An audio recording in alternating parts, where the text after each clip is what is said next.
Abrimos, señoras y señores, la tertulia en este miércoles que es 29 de septiembre del año 2021. Otra vez mesa híbrida. Tenemos a distancia hoy, en principio, solo a Óscar Sarlo, allí en su casa. Buen día, Óscar. ¿Qué tal? Saludo a todos. ¿Ves? ¿No te complicaste con el tránsito? No. Pero el tránsito lento es un problema generalizado, ¿eh? Sí. Y hay soluciones para eso. Empezó, Óscar está muy ingenioso últimamente. Bueno, seguimos. Patricia González acá en estudio, buen día. Buen día para ustedes. Y Agustín Iturralde también, buen día. Buen día, Emiliano, un gusto estar de vuelta. Esperamos a Leonardo Costa y vamos al primero de nuestros temas. La Cámara de Diputados respaldó al ministro del Interior, Luis Alberto Heber, al final de la interpelación promovida por el Frente Amplio por la fuga de un preso ocurrida el 14 de agosto y por la violencia en general dentro de las cárceles. La moción de apoyo salió adelante solo con los votos del oficialismo. El Frente Amplio había puesto a consideración otra moción que declaraba insatisfactorias las respuestas del ministro y solicitaba su renuncia, pero no tuvo los votos necesarios. La sesión, que duró 20 horas, terminó sobre las 6:10 de esta madrugada. La diputada interpelante Lucía Echeverri del MPP sostuvo que la actuación de Heber en el caso de la fuga del recluso Hugo Pereira, que estaba preso en el Comcar, fue errática e improvisada. Y recordó que el ministro primero dijo que el interno se fugó por la puerta disfrazado y unos días más tarde que había escapado por el alambrado perimetral. Heber, por su lado, informó que la investigación por la fuga está lejos de terminar y que es más compleja de lo que parece. Por lo tanto, agregó, todavía no puede afirmar si Pereira se fue por la entrada o por el alambrado perimetral. En otro momento del debate, la diputada Echeverri consultó al ministro por el caso de un recluso del Comcar que, según se supo a mediados de este mes, estuvo secuestrado y torturado dentro de una celda durante 60 días. Echeverri preguntó a Heber qué planes tiene el gobierno para mejorar la situación en las cárceles. Dijo que por ahora el plan Dignidad Carcelaria, anunciado el año pasado por quien era ministro Jorge Larrañaga, parece más una idea fuerza que un proyecto viable. Su sentido parece una expresión de deseos, una idea fuerza, como mencionábamos hace un ratito. Pero no tiene, si no hay recursos, si no hay metas concretas, plazos y metodología, pareciera voluntad política real de hacer. Heber admitió que en las cárceles se están violando los derechos humanos. Lamentó la situación, pero añadió que el ministerio ya está llevando acciones adelante como parte del Plan Dignidad. Hoy estamos violando los derechos humanos en las cárceles uruguayas, sobre todo en estos módulos. Y me desespera. Creo que nos desespera. Así espero, estoy seguro. Si nos desespera, lo que buscamos, señora presidenta, son soluciones, no acusaciones. Lo que precisamos son aportes, no culpables. Y por lo tanto, señor presidente, insistimos en esto. Vuelvo a decir, no se diga que nosotros no estamos haciendo nada al respecto.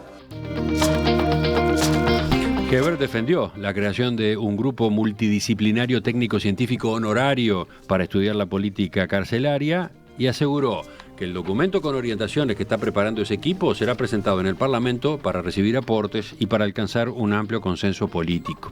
El ministro convocó a todas las fuerzas, a todas, que quieran venir a ayudar, puesto que, recordó, ellos fueron cuando Tabaré Vázquez los invitó a departir sobre seguridad en la Torre Ejecutiva. Acabo de presentar el tema con algunas pinceladas nada más. Estamos hablando de un debate larguísimo que tuvo lugar en la Cámara de Representantes. Supongo que ustedes lo estuvieron siguiendo, por lo menos en parte. Entonces, ¿qué les deja? ¿Quién empieza? Agustín le hace señas a Patricia. Yo puedo empezar, ¿eh? Sí, Patricia se larga. Qué largo, ¿no? Nada, eso, lo primero que decía ahora, primera hora, era que es difícil sacar una síntesis cuando hay un proceso que terminó a las 6 de la mañana y estamos todavía en la mañana. O sea, venimos, creo que tratando de releer, capaz que algunas pinceladas para empezar. Estamos viendo a ver si las interpelaciones logran pasar de las 6 de la mañana. Porque esta llegó ahí. Eso ya es un tema, ¿no? Llegó más o menos a lo que duró la anterior, la de los temas portuarios. Esta fue un poquito más larga, diría. Fue un poquito más larga. Terminó 6:10, la otra había terminado sobre las 5:30 de la mañana. Estamos por batir algún récord, creo. Sí, atenta contra la humanidad, ¿no? Contra las personas que están 20 horas ahí. Yo no sé cuánta cabeza tenés a las 4 de la mañana, pero... Y forma parte de un mundo paralelo. De un mundo paralelo, claramente. Sí, porque digo, nadie cree, o sea, en una época el Parlamento era una caja de resonancia. Hoy creo que nadie le importa lo que está pasando después de 24 horas, porque cuando uno no focaliza, es un tema de gestión política. No es, además la incapacidad de seguirlo, ¿no? Claro, es imposible. Porque no seguís la discusión. A las 3 de la mañana no seguís la discusión, entonces... Y este es un tema que es urticante porque tiene que ver con la seguridad. O sea, imagínate cuando interpelan por cosas que de pronto son interés de muy poca gente. Creo que eso de no cortar va en contra de la posibilidad de la gente de seguir las discusiones, de no cortar las discusiones y seguirlas al otro día, ¿no? Como los cuartos intermedios. O sea. Hoy es más fácil que nunca seguir la sesión porque está la transmisión por internet, en audio y en video, pero al mismo tiempo con estas duraciones eso no resulta práctico. Y además que fue contundente, ¿no? O sea, tiene de todo. Me parece que la interpelación fue buena, o sea, el planteo de la interpelante de Lucía fue muy buena. Más o menos pasó por todos los temas, y lo otro que decía a la mañana es que Heber tiene mucho boliche, ¿no? Conoce mucho el negocio del Parlamento, entonces... El discurso, los relatos, los planteos... Palermo Sojo, lleno de boliche. Claro, mucha palabra hubo, ¿no? Fue largo y fue contundente también. Hay capaz que algunas cosas que me quedaron resonando, esto del acuerdo nacional, que lo decíamos más temprano... Fue muy insistente por ese lado Heber, ¿no? Sí, me parece bien. Creo que siempre está la dualidad entre proponer un acuerdo y pensar colectivamente y la responsabilidad que efectivamente tiene el ministro que está planteando que se violan los derechos humanos y entonces desde qué lugar, porque también tenés que plantearte que tú sos el responsable, ¿no? El responsable de la cartera y si eso sucede es responsabilidad tuya y no tengo tampoco claro en el pedido presupuestal de la rendición de cuentas cuánto se aumenta en presupuesto, el presupuesto carcelario. Porque, en definitiva, si te estás proponiendo resolver el problema, que me parece muy noble, supongo que eso viene acompañado de una estrategia presupuestal de inversión también económica. Lo otro que me parece que me molesta mucho es esto de los cuerpos honorarios. ¿Qué nos pasa con esto? ¿Por qué estamos pretendiendo contratar profesionales y no pagarles el salario? Y que vengan a ser como grandes gurús. Nos quedó como esta moda de los gach. Me gustaría discutir esto de la moda del gach y de que los profesionales muy formados tienen que trabajar gratis para el Estado. De ninguna manera. O sea, me parece un planteo muy responsable en relación al trabajo de la gente. Pero además, es cierto contratar a las personas, si querés, contratar a las personas más idóneas en el tema, que no tengo dudas que hay en este país gente con muchísima experiencia y mucho conocimiento desde distintas disciplinas, bueno...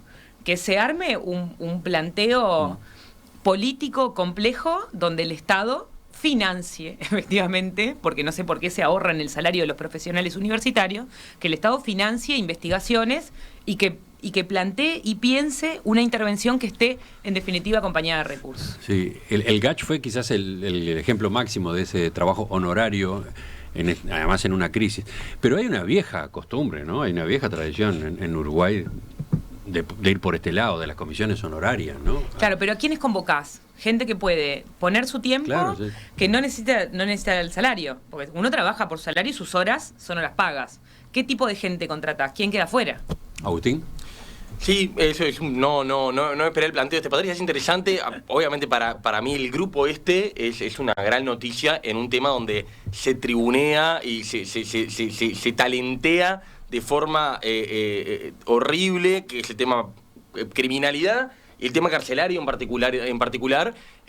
Lo integran algunas de las personas. Yo sigo mucho en particular lo que escribe Diego Sanjurjo y Nicolás Trachtenberg. Creo que son dos de las personas que realmente en un país que no son tantas, hay gente que sabe esto, pero no son tantas, por un tema masa crítica, no son tantos los que realmente saben de criminalidad y no de temas que tienen que ver con la criminalidad. Son dos de las personas que lo integran, me parece una muy buena noticia. Sobre la interpelación, a ver, creo que es un tema que todos estamos incómodos, ¿no? Todo el sistema político está muy incómodo con cómo tenemos la situación del sistema carcelario y de las cosas que pasan en el sistema carcelario, y en particular, bueno, este hecho que también la miembro interpelante sacaba a colación de la persona que habría estado secuestrada en un módulo, o sea, un nivel de ausencia del Estado, en donde más tiene que estar, donde las personas están vigiladas por el Estado y inhibidas de su libertad por el Estado, sin duda. Creo que fue la interpelación esta cumplió el rol de, si para algo sirvió, que no lo tengo claro, la verdad, fue para poner el tema en la mesa, para jerarquizar la discusión. Fue una interpelación que pasó de igual muy bajo perfil, a mi juicio, por debajo del radar de muchas cosas, a pesar de que fue muy larga, muy discutida. Entonces no sé si llegó a cumplir ese rol. Y después me parece, y con esto cierro, que termine esto con un pedido de renuncia al ministro me parece un exceso. Me parece un exceso total. Creo que no todas las interpelaciones, capaz que justifica una interpelación, no lo sé. No todas las interpelaciones tienen que terminar con pedir la renuncia del ministro. Es verdad, se escapó un preso, el preso fue recapturado, quedan dudas. Vamos a guardar las baterías para las cosas que tienen que serlo, ¿no? Me parece, en ese sentido, me parece que fue un exceso que la moción del Frente Amplio haya terminado pidiendo la renuncia del ministro por este tema. A ver, yo creo que en esto el sistema político tiene una situación de miopía absoluta en el sentido siguiente. Los temas de fuga en las cárceles, de violación de los derechos humanos, quizás sea un exceso por cómo lo vimos, no ocurren desde el año 2020, sino que ocurren por lo menos desde el 2000 en adelante, con el agravamiento de un número de presos creciente. En los últimos 2 años han sido más de 2.000, y con un hacinamiento también creciente. Yo recuerdo que hace unos 8 años en una tertulia dije que el tema más preocupante que tenía el Uruguay era el tema de las cárceles. Y lo recuerdo siempre porque estábamos en una tertulia y dice, no, ese no es el tema más preocupante. Y yo creo que sí, porque a partir de las cárceles se generan 2 cosas. Uno es la marginalidad posterior a la liberación de los individuos, que viene un círculo vicioso que vuelven a entrar, y el otro también tiene que ver con cómo la sociedad se para frente al delito, y esto es generalmente barrero debajo de la alfombra, y olvidarnos de que no es únicamente privando de libertad que se solucionan los problemas. Dicho esto, me parece que pedirle la renuncia a un ministro por estos hechos, cuando tuvimos la peor fuga de la historia de las cárceles uruguayas, fue el caso de Moravito, me parece que es no mirar el problema. La fuga de Moravito es de un escándalo enorme, y tiene que ver con la gestión de la seguridad. Y en cuanto a los derechos humanos, me parece que, reitero, este es un caso quizá dramático, pero todos los días ocurren intercambio de dinero por personas, por sexo, por drogas, por seguridad, y eso no ha cambiado a pesar de la buena gestión que en algún momento hizo Bonomi en cárceles con el dinero que puso en cárceles, porque eso también hay que decirlo. Claro, no es suficiente, hacen falta por lo menos 3.000 plazas más. ¿Y la sociedad uruguaya está dispuesta a poner 3.000 plazas más? Porque ese es parte del problema, es hacinar gente en las cárceles y cada tanto horrorizarnos porque estas cosas pasan. Y no lo voy a decir porque lo piense, sino porque es parte de una realidad. Lo peor de la sociedad uruguaya se está viendo en las cárceles. Sí, hacen falta 3.000 plazas más y el presupuesto correspondiente para que todas las personas que están en las cárceles pasen allí en condiciones dignas y en la medida de lo posible se rehabiliten. Son 2 cosas, ¿no? Son 2 cosas. Son 2 saltos más de dinero que hay que poner. Y perdón, Emiliano, y detrás de las 12.000, 13.000 personas que están privadas de libertad, hay otras por lo menos 60.000 más que están alrededor del preso o del privado de libertad, viviendo las mismas condiciones sociales, viviendo las mismas condiciones morales. No digo moral, sino quiero decir, el mismo entorno de marginalidad, quizás sea la palabra más correcta, y en el entorno del delito. Entonces, yo creo que desde ahí se está organizando parte de las organizaciones criminales, y no nos damos cuenta, en un debate interesante que hay, es celulares adentro, droga adentro, entramos o no entramos marihuana adentro. Entonces, en ese entorno me parece que la interpelación es una guerra de guerrilla en el sentido de desgastar todos los días un poquito al ministro. Ahora sí, Oscar, te escuchamos. Bueno, gracias. Retomo varias cosas que estoy de acuerdo de lo que se ha dicho. Yo lo voy a poner en estos titulares. Para mí, la interpelación terminó, para la ciudadanía, digamos, tiene saldo favorable. Y creo que las dos partes consiguieron algo. Oposición y gobierno. El gobierno, obviamente, salvó su ministro, cosa que siempre es bueno para el gobierno, y el ministro tuvo un desempeño, yo creo que muy muy competente, en el sentido, como viejo parlamentario, se lució en el sentido de que la llevó bien a la cosa. Ahora, para la oposición, hay y para el país, digamos, hay dos resultados me parece favorable. Primero, que el gobierno admitió que para esto no estaba preparado.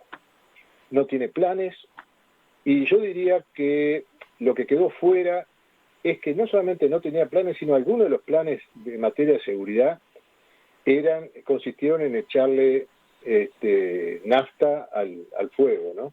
Porque el haber actuado con criterio más represivo en la definición de algunos delitos y en algunos criterios, lo que hizo fue aumentar rápidamente el número de detenidos y de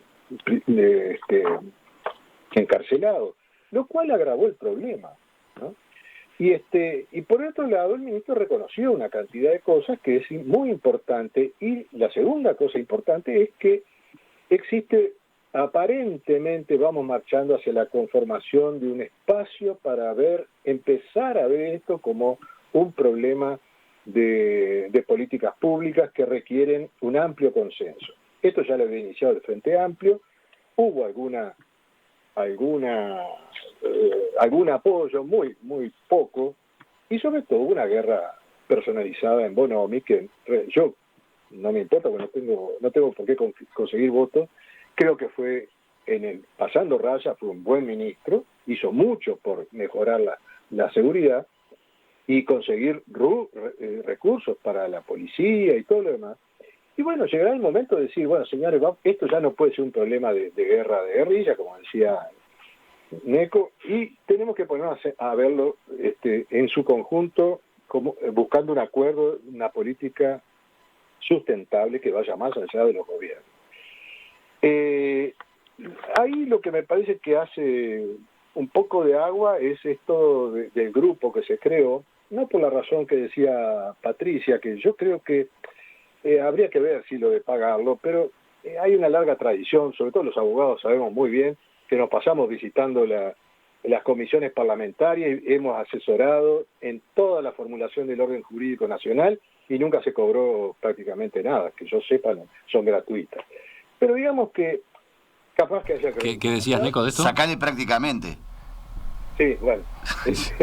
Pero digo, hemos redactado código, hemos hecho cantidad de cosas que nunca se cobró nada, porque primero hay un compromiso universitario. La universidad nos obliga a prestar el servicio a las autoridades públicas. Para eso nos mantiene el Estado. Y por otro lado, es decir, no es como profesionales. Acá probablemente lo de Patricia tenga razón por una cosa, y es que algunos de los integrantes de este grupo no son universitarios, que yo sepa, no integran la universidad, o ninguna universidad, ¿no? Yo no integra un grupo ahí de formación privado, esto de la que integra la coordinadora, en fin, es otra cosa. Pero digamos, si son convocados de la universidad, como fue en el GACH, yo creo que todos lo hacen con muy buena disposición, porque es parte de nuestro compromiso universitario. Ahora, yo quiero señalar a todo lo que ustedes dijeron, agregar que resolver el problema carcelario es crucial para otra cosa que no suele verse. Ustedes no se imaginan cómo presiona la calidad de la cárcel, de las cárceles, en la decisión y en el razonamiento de los jueces.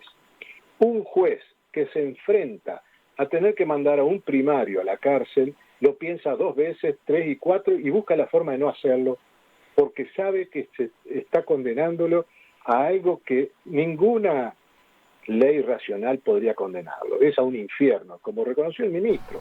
Entonces, si nosotros no tenemos una cárcel bien organizada, que busque la reeducación, o por lo menos que no viole los derechos humanos, nosotros estamos asegurando que los jueces puedan oficiar racionalmente en la aplicación del derecho.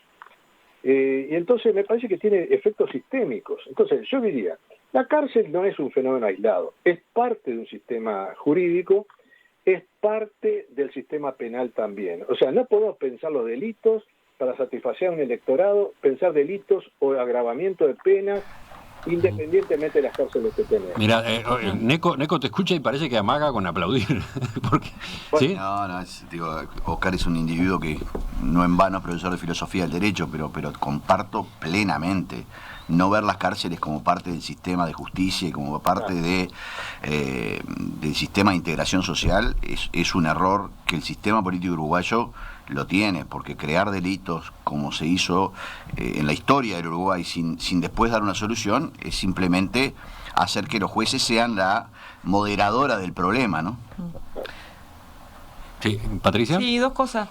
Yo solo un apunte sobre lo honorario, creo que también por el lugar que me toca en esta mesa de ser la única mujer, hay una diferencia importante de género cuando se plantean estas cosas. Me gustaría leer a ver si es lo mismo para los hombres y para las mujeres en términos de la distribución del uso del tiempo, y creo que terminan habiendo en los lugares hombres viejos mucho más que mujeres formadas jóvenes y que hombres formados jóvenes. Lo digo con muchísimo respeto, pero de verdad es algo que sucede y que lo salarial muchas veces implica por ese lado. Entonces, desde la lectura de género sería interesante pensar en cómo se distribuye el uso del tiempo. ¿Qué decís, Oscar, de esto? Perdón que no lo escucho. No, es un punto de vista interesante, no se me había ocurrido, pero sería interesante.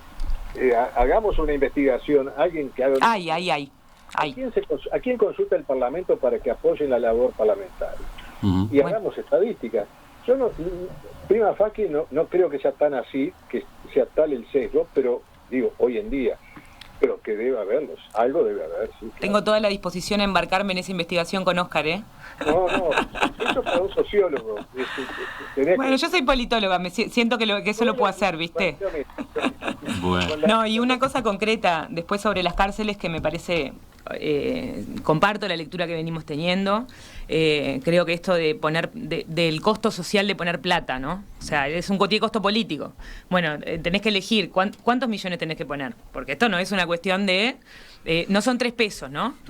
Podés hacerlo de manera gradual, ¿no? Y podés ir invirtiendo de manera gradual, pero efectivamente en un momento vas a tener que desembolsar una plata que por supuesto que en la lectura social va a ser, bueno, le pones tanto le sacás la comida a los niños en las escuelas y le pones, mejorás las condiciones de vida de los presos y se empiezan a construir esas dicotomías que son difíciles para generar una inversión importante. Creo que ahí hay algo también importante, y en esto, con todo el reconocimiento de que el Frente Amplio tuvo serias falencias en esto, reconozco que aumentó la inversión, que aumentó la coordinación, que se construyeron un montón de programas, pero como lograr cambios significativos, creo que no. Ahí había un problema en la interpelación de ayer, ¿no? Ahí había un problema para el partido político interpelante. Lo que pasa es que ahí está la lectura de ¿cómo se podía poner tan drástica la fuerza política, el Frente Amplio, a la hora de juzgar a Heber, que además es ministro hace pocos meses, él mismo? Bueno, pero a un gobierno que tiene un año y pico en gestión, cuando, después de 15 años, las cárceles tuvieron mejoras, pero... Sí, yo igual creo que del momento que te pones el saquito del ministro, sos el responsable. Sí, ¿no? de acuerdo. O sea, para atrás pasaron cosas, pero del momento que tenés el saquito del ministro, sos el ministro. Hay un dicho que dice que cuando recién asumís un cargo, en los primeros meses podés decir la culpa es del anterior. Luego de determinados meses, que el tiempo político será el que sea, 3 meses, 2 meses, el que sea, la culpa es tuya. La culpa es tuya. O la responsabilidad, mejor dicho. No, la responsabilidad, ¿no? Y creo que ahí hay como un dilema. Una cosa nada más, me parece súper importante esto de la lectura de las políticas de las políticas sociales, ¿viste? Yo respeto mucho a los criminalistas, me parece que y muchos de ellos, ¿no? De los que nombrás, tienen de una manera muy interesante la lectura social también. pero hay que poder leer el problema de la criminalidad como un problema social, ¿no? Habla de nosotros, ¿no? Los tipos de cárceles que tenemos. Las cárceles que tenemos hablan de la sociedad que hablan de la sociedad que uno construye. Entonces, yo sí quiero criminalistas, también quiero sociólogos, sociólogas, también quiero otros profesionales, y ahí creo que hay una necesidad interministerial de una construcción, de una visión de una política nacional y una política pública, que no puede ser una política pública de seguridad, que no puede ser una política pública de criminalidad, que tiene que ser una política social de reinserción, y que ese entramado no lo logramos construir todavía. ¿Por qué te sonreías, Agustín? No, un acuerdo y una discrepancia con Patricia. Empiezo por esto último y empiezo por la discrepancia.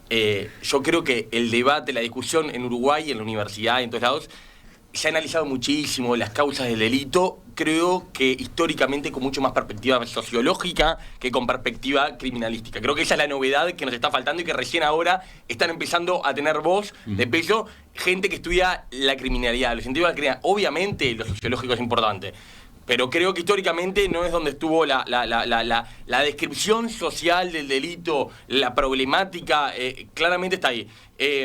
Creo que justamente durante el último periodo largo, durante los 90, pero durante la última bonanza económica, varios enfoques sociológicos tuvieron varios problemas. O sea, la economía creció imponentemente, la pobreza bajó muchísimo y teníamos el triple de rapiñas que en el 2002 y el doble de homicidios que en el 2002. O sea, los enfoques sociológicos son importantes, pero creo que hay que pero también... porque hay más consumo, eso tiene una explicación, ¿no? Tiene una explicación que sí, tiene una explicación, de acuerdo. Yo creo que los enfoques sociológicos puros, tradicionales, se quedaron cortísimos con lo que nos pasó. Y creo que hacen falta más los otros, pero bueno. Y después el acuerdo con Patricia, yo estoy de acuerdo que a mí a veces cuando dicen esto es responsabilidad de todos y una gran política nacional me empieza a dar un miedito de que esto va a caer en la nada. Es responsabilidad de todos, el Frente Amplio tiene una responsabilidad enorme porque gobernó 15 años, ahora los que les toca liderar son los que están en el Ministerio del Interior, los que están en el gobierno y en particular este Ministerio del Interior que tiene una política, aprobó una ley de urgente consideración que endurece algunas penas, que aumenta algunas penas y que defienden esa política y creo que es totalmente legítimo que se defienda y creo que la justifican, que parte de la baja de los delitos está justificada ahí y están en esas normas. Bueno, eso necesita un correlato de políticas carcelarias. El Ministerio del Interior tiene que, por todo lo que estamos hablando acá, por lo que decía Patricia, por lo que decía Neco, por lo que decía Oscar, tiene que tener un liderar, está bien, con el grupo asesor, con una gran acuerdo nacional, pero es el Ministerio del Interior quien tiene que tener una respuesta potente en este tema, quien la lidere. Oscar, bueno, me ganó Agustín con la LUC. ¿Te ganó qué? Me ganó Agustín hablando de la LUC. Pero claramente... Me gusta que sea tu referencia la de la ley de urgente consideración. Lo tenía acá anotadito también para hablar de eso. Pero ¿sí? Claramente que la LUC tiene que ver con esto. No se puede desconocer tampoco. Parte del debate, aumentan Patricia, ¿no? parte del debate me parece de ayer, y visto fuera de si LUC sí, LUC no, está, como dijera Wilson, sobrevolando el tema de la LUC. No era una estarlo. No, por supuesto, no digo que no. No hay que olvidarse que también bajaron los delitos, ¿no? Lo que te quiero decir es que el gobierno te van a defender esta LUC porque los delitos están bajando por primera vez en 20 años. Hay una lectura circular. Bajas los delitos, aumentas las penas, aumenta la población carcelaria y después venís a decir... Che, no puedo más con el problema de la cárcel. Bueno, amigo, este es el círculo. Para mí es legítimo que se defienda la LUC y es legítimo que se defienda la baja de delitos por la LUC. Tiene que haber un correlato. Creo que a cada uno le toca lo que le toca. Oscar. Agustín, quería puntualizar esto. Mirá, está todo bien lo que hasta que mencionaste a la LUC, que eso fue una incoherencia con todo esto. Lo es cierto que quiero insistir que sí, y lo que decía Neco, y bueno, todos creo que lo ven también. Si no nos ponemos de acuerdo y sacamos este tema de la lucha partidaria, no solamente vamos a confirmar el dicho que refirió Neco, de que la culpa siempre fue del anterior, sino que vamos a poder aseverar que la culpa va a ser del próximo ministro del Interior, porque ninguno va a poder resolver esto. ¿Se entiende? Tenemos que terminar y sacar esto. Y haber mencionado la LUC, algo que está en disputa, no le hace bien. La LUC tuvo un efecto negativo sobre esto y tiene una cierta incoherencia pero bueno, no quiero entrar ahora en eso. Agrego a esta discusión algo que creo que no se mencionó y que también forma parte del debate o está en la agenda pendiente de debate, que es las penas alternativas, ¿no? El comisionado parlamentario para el sistema carcelario ha insistido mucho en que hay que avanzar en esa materia, que la prisión no puede ser la única solución, ¿no? Piénsenlo desde el punto de vista social, justamente, que veníamos También mencionando. Te digo una cosa, Emiliano, las penas alternativas, la prisión domiciliaria, si después no tienen un seguimiento, te ocurren cosas como ocurrieron los otros días de una persona que amenazaba a la otra. Y como no hay posibilidades de control, es un tema complejísimo. Yo igual prefiero tener penas alternativas a hacinar gente en la cárcel. Y hay que hacer la lectura de madres, de mujeres con hijos. Bueno, a eso iba. En los casos en los que correspondan, por supuesto, nadie está pensando en penas alternativas para cualquier delito, pero en los casos en que sea viable, y piensen en el impacto social. Una cosa es una familia en la que, por ejemplo, el hombre está preso y encerrado y no puede trabajar, lo que implica para la esposa, la madre, los hijos. Otra cosa es si esa persona puede continuar desarrollando tareas y teniendo un ingreso, ¿no? Totalmente. No, y además hay un montón de mujeres privadas de libertad con sus hijos ahí, ¿no? Y mujeres que tienen dificultades para la construcción de su sistema de cuidados en el afuera, que hay una lectura muy importante para hacer ahí del empobrecimiento, ¿no? O sea, de cómo se empobrece en la familia. Creo que hay márgenes para estudiar, y de hecho eso se hizo en las administraciones del Frente Amplio, para decir, bueno, todas las personas tienen que estar privadas de libertad, todas las personas que están privadas de libertad tienen que estarlo. Bueno, hay que preguntárselo también. ¿Algo más por hoy? Ya continuamos, ya volvemos a la tertulia cambiando de tema.